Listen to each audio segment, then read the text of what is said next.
Gadis itu membuka kotak mainan dan menemukan ada kepala di dalamnya.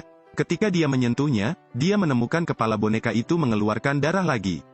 Kepalanya bukan tempatnya di sini. Boneka lainnya juga ikut tergerak. Anak laki-laki yang semula bersama orang tuanya telah menghilang. Dia bersembunyi di kamar sebelah, bersembunyi di balik wajah teror. Dia melihat kepala boneka itu, yang tadi tergeletak di tanah, kini berada di atas meja. Ibunya memanggilnya ke sekolah, dia hanya bisa menutup kotak mainannya. Di malam hari, ketika dia sampai di rumah, dia melihat ke kotak mainan dan melihat pasangan itu telah pergi ke tangga. Kepala lainnya ada di sofa. Anjing itu berdiri di dekat pintu. Anak laki-laki itu bersembunyi di balik sayap sambil melihat ke arah sini. Melihat kembali ke tangga, pasangan itu menghilang, kepalanya juga menghilang.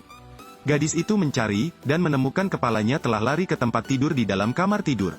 Kamu tidak seharusnya berada di sini. Keluarga Smith, menurutku kamu punya goblin. Gadis kecil itu panik dan memeluk boneka beruang itu. Dia memutuskan untuk melakukan sesuatu untuk keluarga Smith. Keesokan harinya, dia pergi ke toko mainan dan membeli boneka Sheriff. Biarkan polisi membantu mereka. Dia menemukan keluarga Smith di ruang makan berdoa sebelum makan. Gadis itu menempatkan polisi di meja makan, ingin membiarkan polisi menyelidiki masalah tersebut. Dia pergi menemui kepala lainnya lagi, kepala itu telah hilang.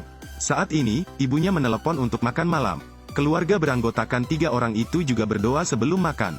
Setelah makan malam, dia menemukan boneka-boneka itu berkumpul di lantai 2. Semua orang melihat ke atas tangga. Gadis itu membuka tutup loteng, dan melihat polisi mencari sesuatu.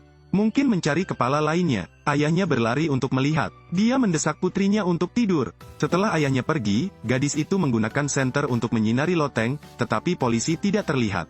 Lihat lagi di lantai 2. Ya Tuhan, polisi yang terjatuh dari tangga kehilangan nyawanya. Jelas merupakan lelucon dari kepala yang lain.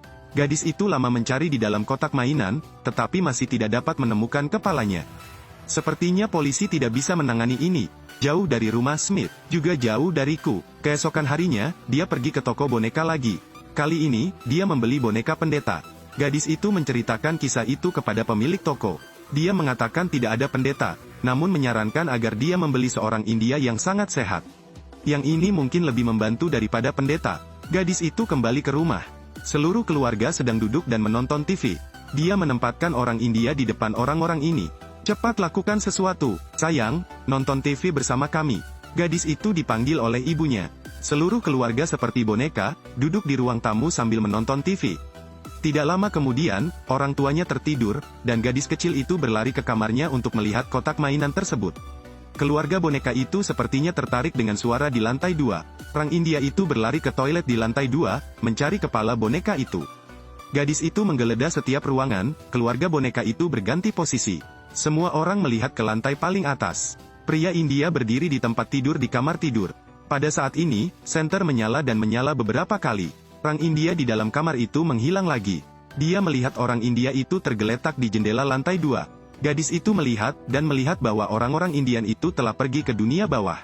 Sebuah keluarga beranggotakan 3 orang di dalam kotak mainan sedang berdiri di depan tangga. Dan kepala mainan itu berdiri di bufet di sebelahnya, seolah sedang memamerkannya. Gadis itu marah. Dia mengeluarkan kepala itu dari kotak mainan dan melemparkannya ke tanah. Dia bersembunyi di balik selimut sambil memeluk boneka beruang itu erat-erat. Tapi dia tidak ingin meninggalkan kepala boneka itu di kamarnya. Jadi dia bangkit dan melihat lagi, tetapi tidak dapat menemukan kepalanya. Dia melihat ke bawah tempat tidur. Menarik beberapa keluar, saya melihat kepala boneka bersembunyi di bawahnya. Modelnya menjadi lebih besar lagi, gadis itu takut mati. Jadi dia mengambil kepalanya dan memasukkannya kembali ke dalam kotak mainan.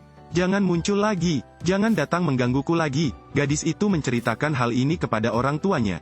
Kini, dia sendiri sudah dewasa dan tidak tertarik lagi dengan boneka. Orang tua mengembalikan kotak mainan tersebut ke toko.